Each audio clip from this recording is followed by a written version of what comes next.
here's some really low-hanging fruit for me. It seems as though it's some kind of a joke about how Neal Morse is basically just covering all of Andrew Lloyd Webber's musicals, and when are we going to get Starlight Express or Cats?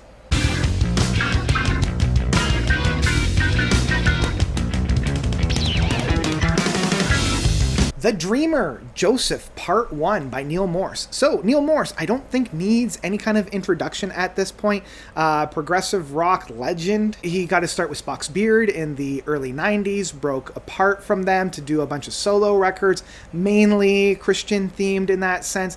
Has gone on to do a bunch of, not supergroups, but his own little bands, like Flying Colors. Transatlantic is probably the most well-known one. He's done a lot, and my man doesn't sit down. He's always doing some kind of a project, and this one is kind of the follow-up to his 2019 album, Jesus Christ the Exorcist. And it was really interesting, of 2019's double albums of Neal Morse, where he also put out, under the Neal Morse band, of The Great Adventure, I like Jesus Christ the Exorcist more.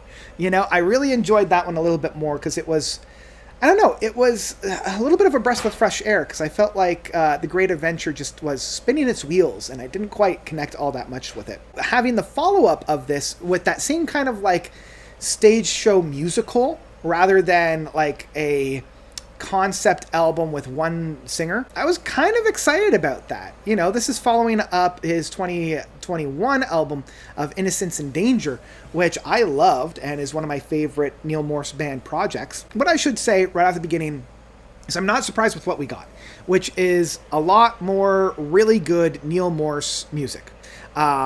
It doesn't deviate all that much from Jesus Christ the Exorcist. Maybe part of the thing that I struggle the most with The Dreamer is that it's part one, so we only really have half of the album. And in one case, I like the fact that it's a little bit more digestible. It's a little bit shorter at just over an hour's worth of music, whereas Jesus Christ the Exorcist was almost touching 2 hours. So I'm kind of okay with the fact that this one's, about 40 to 50 minutes shorter. But again, it's just part one. So probably as a whole length album, with part one and part two, it's probably going to be a lot more. And I'm not sure if I'm really looking forward to that. Anyway, as I was saying with my main point here, it doesn't deviate all that much from Jesus Christ the Exorcist. The music is very similar. We're covering a lot of the similar grounds. There's a lot of moments on here that I'm like, yeah, that sounds pretty much the exact same to the music that we got. And maybe part of that is the list of actors and characters that we have on here. Unlike Jesus Christ the Exorcist, where Neal Morse played more of a background character on there, and he allowed a lot of the other singers to really come in and fill the shoes of all the different cast of characters. This one, Neal takes on the titular character of Joseph, so he's the main driving force on there. And we just have, a few other individuals coming in to help fill in the role. So we have the usual cast of characters. We have Ten Leonard coming on as Judah.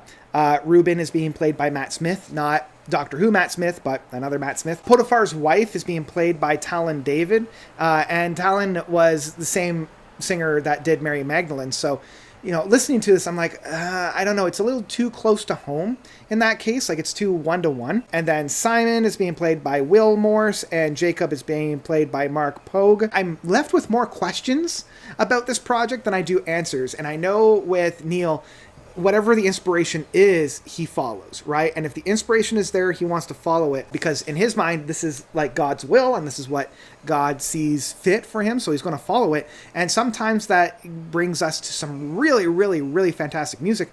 But other times I'm like, why Joseph when, again, I made the joke at the beginning of the video, but it's true. He is basically following in the footsteps of Andrew Lloyd Webber, where Andrew Lloyd Webber did Jesus Christ Superstar, and he also did Joseph and the Amazing Technicolor Dreamcoat. He could have chosen a lot of the different Bible stories that really would lend themselves to a PROG musical. Jonah and the Whale would have been a really interesting PROG piece. Noah and the Flood would have been a really, really great PROG piece. I don't know if you would ever do Sodom and Gomorrah. I don't know if you would ever do anything like that. But even David and Goliath, Like those would have been some really interesting classic Bible tales that could have lent themselves to this style of progressive rock music. But instead, because we got Joseph, I can't help turn off my brain and compare it to Joseph and the Technicolor Dreamcoat.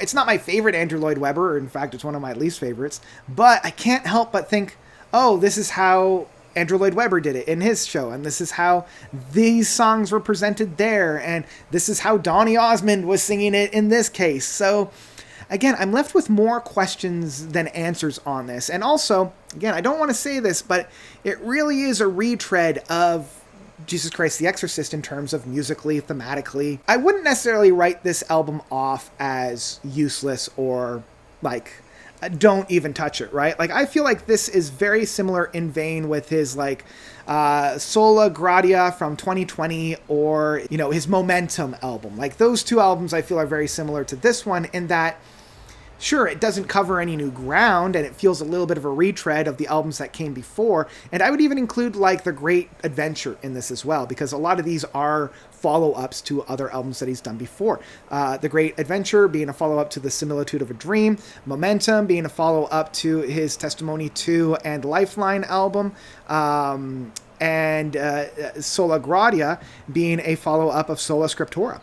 So, yeah, The Dreamer being a follow-up to Jesus Christ the Exorcist, it starts to make a lot of sense. And musically, you're getting really well done prog music. And that's kind of the big saving grace of this album for me, is that the music that's found on here is still Neal Morse constructing and utilizing some really, really fun prog moments. Like the big overtures that we feel on here, because, we've got two. They feel very akin to an Emerson, Lake and Palmer. And I feel like of the prog legends from the past, this is an area that Neal Morse hasn't really played a lot in, that kind of wheelhouse of the big Keith Emerson, big crazy soundscapes. And it's only every once in a while, though. We do slip back into that typical Neal Morse isms of the past, but, we still kind of have a lot of these big rise up, big powerhouse, very big stomping of feet, like Liar Liar and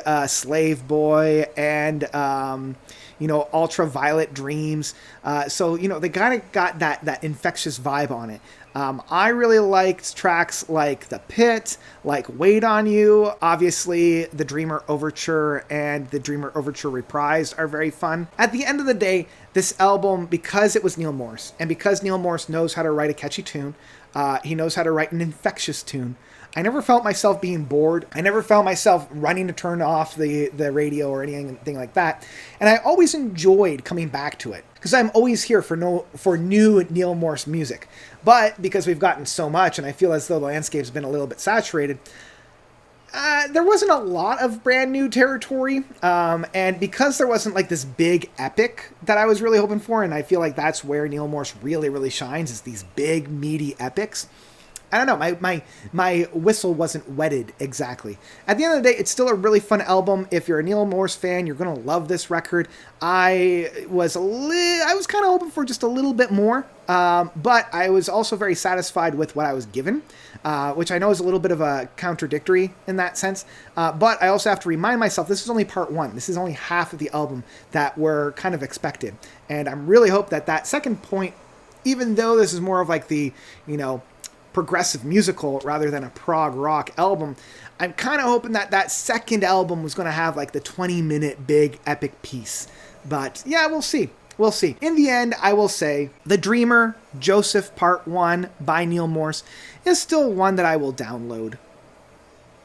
Like I said, Neal Morse knows how to write a catchy tune. These tracks are tasty.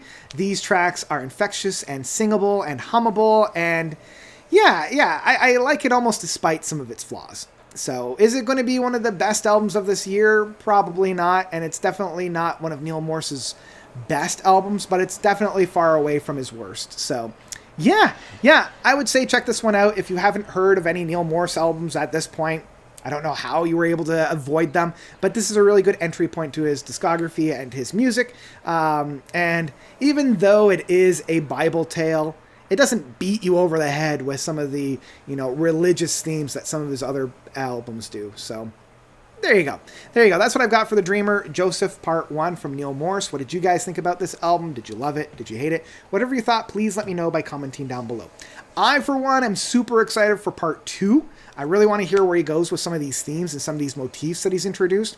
And all the singers that he has on here are wonderful and beautiful, and I can't wait to hear more of them. So, yeah, if nothing else has got me even more excited for Part 2, which hopefully is coming out early next year. So, yeah, that's all I've got for you guys today. So, thank you all so much for watching. As always, you guys are definitely the best. And until next time, notes out.